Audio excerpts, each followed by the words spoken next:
क्या पाकिस्तान वाकई डिफ़ॉल्ट कर गया है, ये डिफ़ॉल्ट करने वाला है? ये सबसे बड़ा सवाल है जो पाकिस्तान में बार बार लोग पूछ रहे हैं। इसकी तमाम इन्फॉर्मेशन हमने इकट्ठी की है और बिल्कुल आसान ज़ुबान में आपके सामने रख देंगे कि पाकिस्तान को इस वक्त किन हालात का सामना है और ये मुल्क क्या डिफ़ॉल्ट कर चुका है, और जो माहिर मईशत कह रहे हैं उनकी बातों में कितनी सदाकत है। दोनों तरफ से मुख्तलिफ बयानात सामने आ रहे हैं, लेकिन जो एक्चुअल पिक्चर है, जो फैक्ट्स हैं, वो हम आपके सामने रखेंगे। लेकिन पहले आप ये समझें कि डिफ़ॉल्ट होता क्या है, कोई मुल्क कैसे डिफ़ॉल्ट कर सकता है, या मुल्क दिवालिया कैसे होता है। किसी मुल्क के दिवालिया होने के बारे में जो मईशत के माहिरीन हैं, जो इकॉनमी को समझते हैं, उनका कहना है कि एक मुल्क जब अपने बैरूनी कर्जे की किस्तें और इस पर सूद की अदायगी ना कर सके तो इस मुल्क को दिवालिया करार दे दिया जाता है। यानी वो ना अपनी किस्तें अदा कर सक रहा, कर्जा नहीं उतार पा रहा और सूद की अदायगी भी नहीं कर पा रहा, और इसकी कुछ अलामात भी होती हैं। यानी ये पेमेंट्स रोक देते हैं, जो आपकी इंपोर्ट आप कर रहे होते हैं, दुनिया से चीज़ें मंगवा रहे होते हैं, उनकी पेमेंट्स आप रोक देते हैं। आपका मुल्क अदायगियाँ बंद कर देता है दूसरे मुल्कों को या कंपनीज़ को। तो ये इसकी अलामात होती हैं।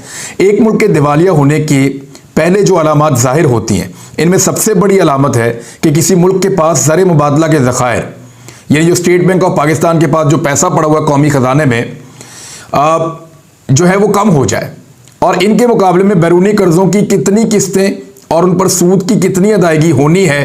ये चीज़ें देखने के बाद आपको पता चल जाता है कि ज़र मुबादला के ज़खायर कम हो रहे हैं, खसारा मुल्क का बढ़ता चला जा रहा है, और जो किस्तें अदा करनी है वो अदा करने के मुल्क काबिल नहीं रहा।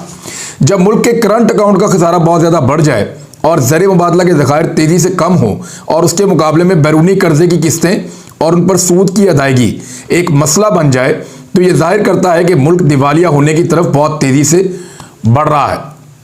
जब कोई मुल्क दिवालिया होने वाला होता है या बहुत करीब पहुंच जाता है, तो उसकी जानिब से बैनुल-अक़वामी मार्केट में कर्ज़े लेने के लिए जारी किए जाने वाले जो बॉन्ड्स हैं, वो उनके ऊपर सूद बहुत ज़्यादा बढ़ जाता है। यानी उनको ज़्यादा सूद के ऊपर पैसा मिलता है फिर उस मुल्क को।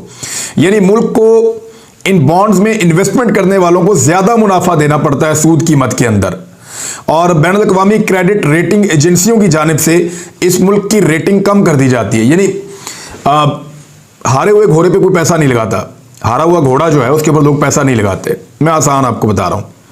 तो अगर लगाते हैं तो लोग उसके अंदर ज़्यादा मुनाफा चाहते हैं। यानी जो लोग सट्टा खेलते हैं या जुआ खेलते हैं, उनको पता है जो टीम कमज़ोर होती है, जो उस पर पैसा लगाकर जीत जाए वो ज़्यादा पैसा बना लेता है। तो इसी तरह जिस मुल्क की इकॉनमी डाउन जा रही होती है, उसको जब बॉन्ड्स मिलते हैं तो उसके ऊपर ज़्यादा सूद होता है। वो जो लोग बॉन्ड खरीदते हैं उनको ज़्यादा मुनाफे की लालच दी जाती है, तब वो बिकते हैं मार्केट में। दिवालिया होने के असरात क्या होते हैं जब आप खुदा न खास्ता दिवालिया हो जाएं? एक तो मैंने आपको बताया कि कैसे पता चलता है कि दिवालिया हो रहा है मुल्क। नंबर एक, उसके कर्जे बहुत ज़्यादा लगातार बढ़ रहे हैं, लेकिन उस मुल्क के अंदर कैपेसिटी लगातार कम हो रही है।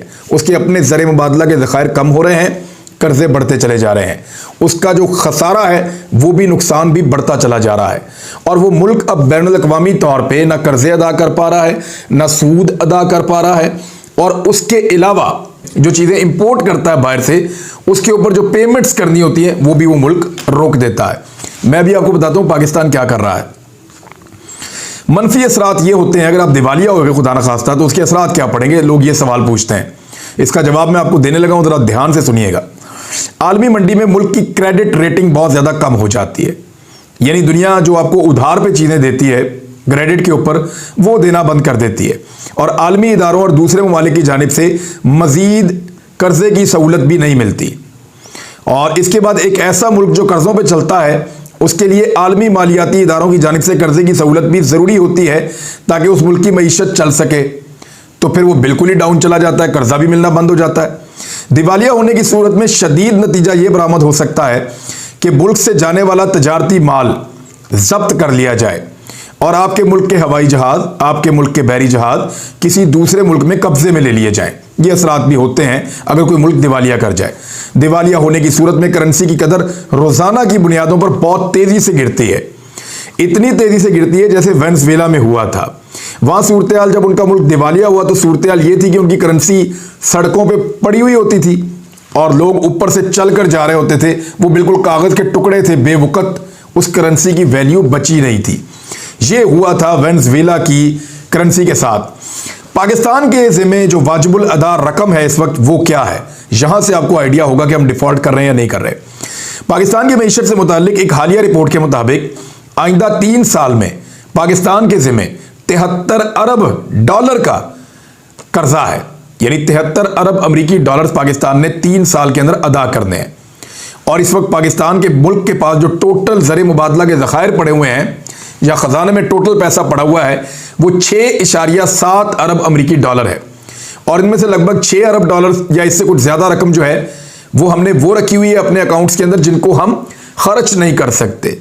ये हमारे दोस्त ममालिक ने पाकिस्तान के स्टेट बैंक के अंदर रखी हुई है और ये उनका पैसा है और हमने सिर्फ अपने ज़र मुबादला के ज़खायर को स्टेबल करने के लिए पैसा उनसे लिया हुआ है। हम इस रकम को मुबैना तौर पे खर्च नहीं कर सकते। कर्ज़ों की अदायगी मुमकिन बनाने के लिए इस माली साल में पाकिस्तान को, ये जो अभी चल रहा है और ये जाएगा जून तक, इस वक्त तक पाकिस्तान को 28 अरब डॉलर दरकार है, जबकि पाकिस्तान के खजाने में कितने हैं 6.7 अरब डॉलर। और बहुत तेजी से ये गिरा है। पाकिस्तान तहरीक इंसाफ की हुकूमत में ये कितना था, ये मैं आपको एक तस्वीर दिखा देता हूं ताकि साथ साथ आप इसको समझते भी जाएं। ये तस्वीर आपको बता रही है कि पाकिस्तान तहरीक इंसाफ के दौरे हुकूमत में जब मार्च 2021 था तो 13 अरब अमरीकी डॉलर पाकिस्तान के खजाने में थे और ये बढ़ गए थे PMLN की हुकूमत के जाने के बाद। अगस्त 2021 में ये अमाउंट बढ़ गई थी 20 अरब अमरीकी डॉलर तक और मार्च 2022 में ये अमाउंट पहुंच गई थी 16.2 अरब अमरीकी डॉलर तक।